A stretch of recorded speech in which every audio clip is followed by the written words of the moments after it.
Hello and welcome to Brian's Business Basics. If you've ever felt overwhelmed by the world of business, you're in the right place. It often seems like you need a special decoder ring just to understand the jargon, the acronyms, and the endless advice from so-called gurus. It's easy to get lost in a sea of information, feeling like you're falling behind before you've even started. Our mission on this channel is to cut through that noise. We take complex business ideas and break them down into simple, easy-to-understand concepts. We believe that true mastery comes from a solid understanding of the fundamentals. Think of it like building a house. You wouldn't start decorating the living room before you've poured a solid foundation. It's what we like to call our more basic to less basic approach to learning. This video sits firmly on the more basic end of that spectrum. It's designed for anyone at the very beginning of their journey. Whether you're a freelancer, a side hustler, or an aspiring founder with a big idea. The goal for this video is simple: to give you a clear, practical, and actionable overview of what it takes to start a business the right way. We're talking about the concrete steps. In future videos, we'll dedicate entire episodes to breaking down each aspect of starting a business in much greater detail, including sharing advanced strategies. But before we can run, we have to walk. Getting this foundation right is the single most important thing you can do to set yourself up for long-term success and avoid costly mistakes down the road. So, let's start at the very beginning. Step 1. Choosing the right legal structure for your new business venture. This is one of the most foundational decisions you'll make, as it impacts everything from your personal liability to how you pay taxes and even your ability to raise money down the road. In Arizona, as in most states, you have 4 primary options: the sole proprietorship, the partnership, the limited liability company, and the corporation. Let's break down what each one means for you, including some simple pros and cons. First up, the sole proprietorship. This is the simplest and most common structure. If you start doing business on your own, you're automatically a sole proprietor. The big pro here is simplicity. It's easy to set up and manage. However, the major con is that there's no legal separation between you and your business. This means you are personally responsible for all business debts and liabilities. This structure is often a great fit for a solo freelancer, a consultant, or someone just starting to test a business idea with very low risk. Next is the partnership. Think of it as a sole proprietorship, but for 2 or more people. The pros are similar. It's relatively easy to form and allows you to pool resources and talent with your partners. But, just like a sole proprietorship, general partners are personally liable for the business's debts, and potentially for the actions of their partners. This is a common choice for 2 co-founders starting a small agency or a professional practice together. But a strong partnership agreement is absolutely essential to define roles, responsibilities, and what happens if someone wants to leave. Now let's talk about the limited liability company, or LLC. This is an extremely popular structure for new businesses, and for good reason. The key benefit is in the name, limited liability. It creates a legal shield, separating your personal assets from your business debts. So if the business gets sued, your personal savings or home are generally protected. It also offers a lot of flexibility in how it's managed and taxed. The main con is that it requires more formal setup and record-keeping than a sole proprietorship. An LLC is a fantastic choice for almost any business owner who wants that crucial liability protection without the complexity of a full corporation. And finally, we have the corporation, specifically an S-Corp or a C-Corp.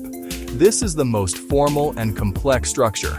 Its biggest pro is that it's a completely separate legal entity, making it easier to raise capital from investors, sell stock, and transfer ownership. The cons are significant. They are more expensive to form and require strict compliance, including regular board meetings, meeting minutes, and more complex tax filings. A corporation is typically the right move for businesses planning to seek venture capital, issue stock options to employees, or eventually go public. So, which one is right for you? While many new Arizona businesses find the LLC offers the best balance of protection and simplicity, your situation is unique.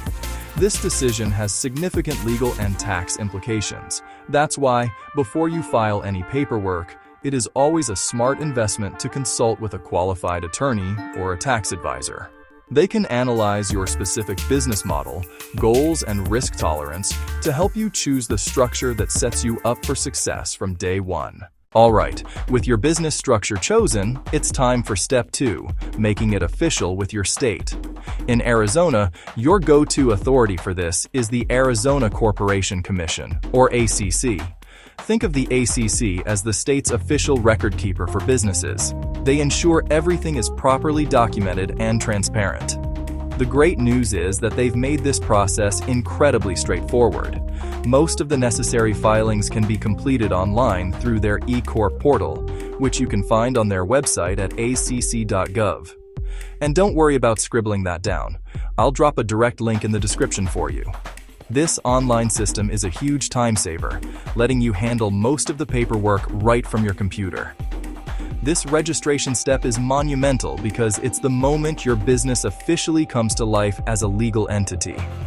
So, what does this process actually involve? Let's walk through the key tasks you'll complete during registration. First, you'll need to choose and confirm a unique name. The ACC website has a search tool to check if your desired name is available. A quick tip: have a few variations ready, just in case your first choice is already taken.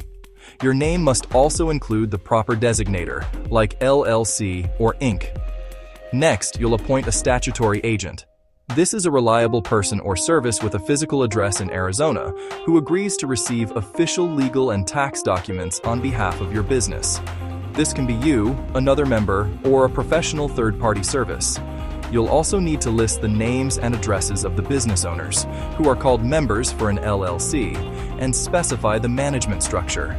Finally, you'll file the official formation documents, like the Articles of Organization for an LLC, and pay the required filing fees. Once the ACC approves your application, congratulations are in order. Your Arizona business is officially registered and ready for the next step. Next, you'll obtain an Employer Identification Number, or EIN, from the IRS. This number acts like a social security number for your business and is used for tax and reporting purposes. To apply, simply visit IRS.gov and complete the EIN application online.